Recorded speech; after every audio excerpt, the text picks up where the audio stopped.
Quero convidar você a abrir a sua Bíblia no primeiro livro de Reis, capítulo de número 17, irmãos. Na semana passada eu comecei uma mensagem, e essa mensagem eu falei sobre os paradoxos da fé e acabei não entrando em alguns pontos. E hoje eu quero continuar falando sobre esse capítulo. No entanto, eu quero mudar um pouco a abordagem. Quero falar um pouco ainda sobre os paradoxos, sim, sobre aquilo que não entendemos, sobre aquilo que não faz nexo, mas eu quero hoje olhar por outro prisma. E então o título da minha mensagem de hoje é a provisão divina. A provisão divina. Porque também isso é um paradoxo.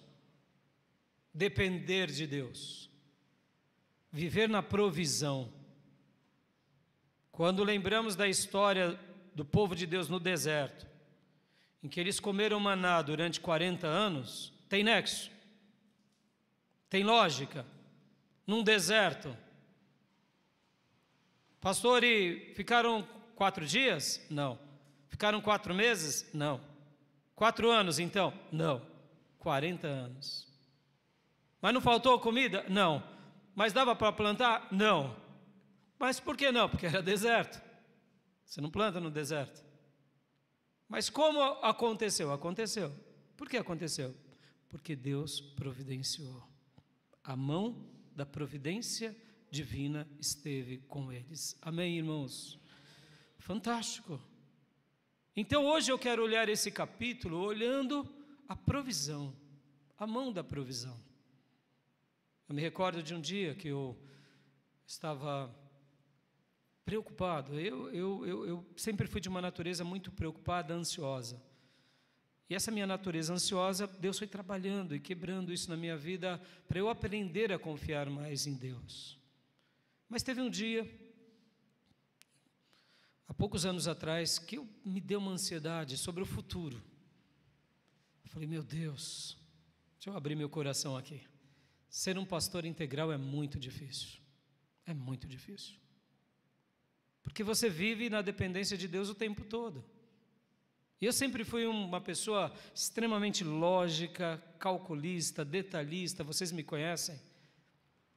Sou uma pessoa muito cuidadoso, sou muito cuidadoso com tudo. Guardo coisas que sei que vai ter uma utilidade, o que não eu jogo fora, mas eu sou muito cuidadoso com questões de desperdício, então eu sou muito disciplinado nisso. Sou assim.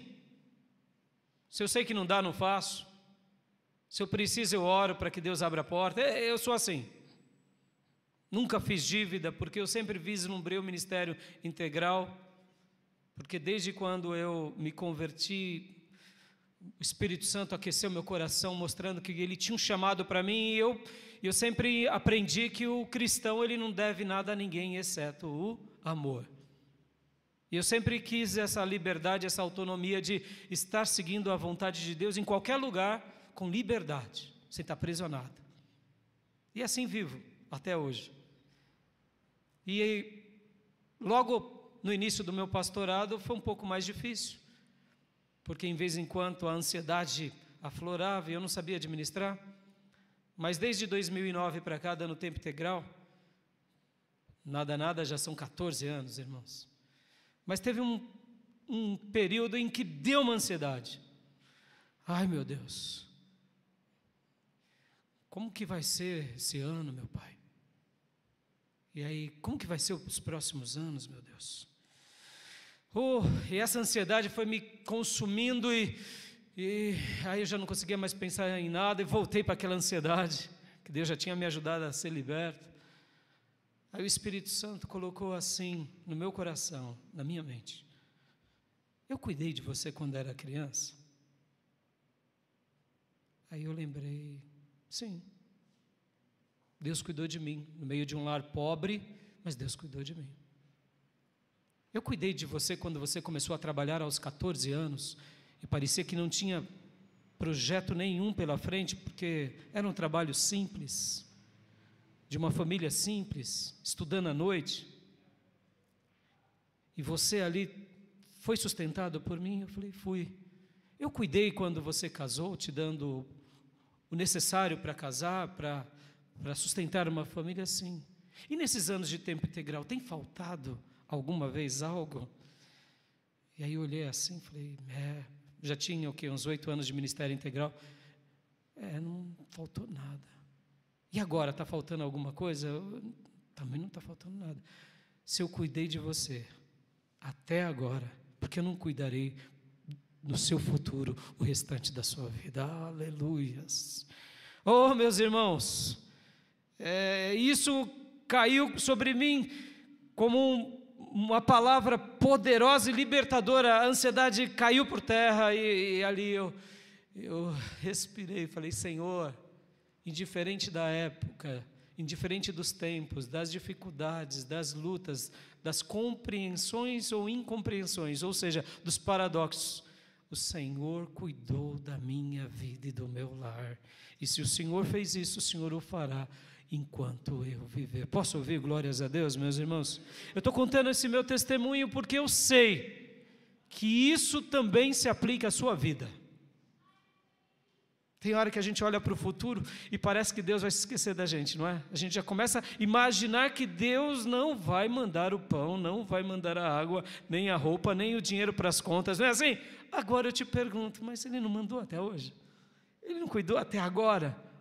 Então repreenda essa voz que sopra no teu ouvido, que vem sobre a tua mente, porque a bondosa mão da providência divina estará sobre todos nós para sempre. Em qualquer lugar, em qualquer situação, em qualquer momento, porque Deus cuida dos seus. Amém, irmãos? E é sobre isso que hoje eu quero ler de novo esse capítulo.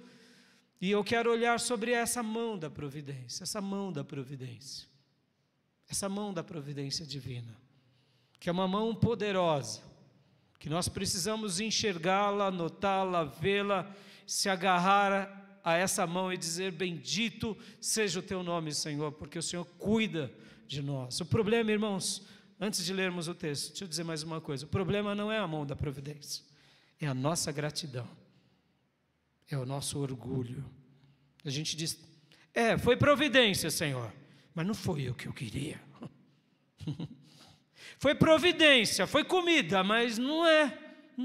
E aí, o problema é o orgulho, é a ingratidão. Porque, irmãos, ser agraciado pela providência divina é um milagre.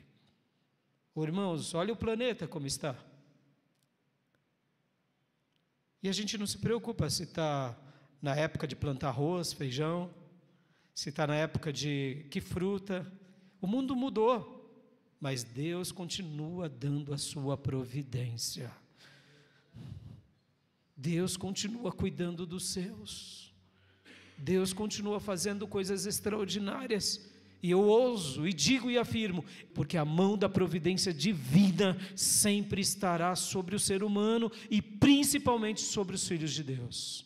Que Deus derrame gratidão sobre nós. Gratidão. Então vamos ler. Primeiro livro de Reis 17.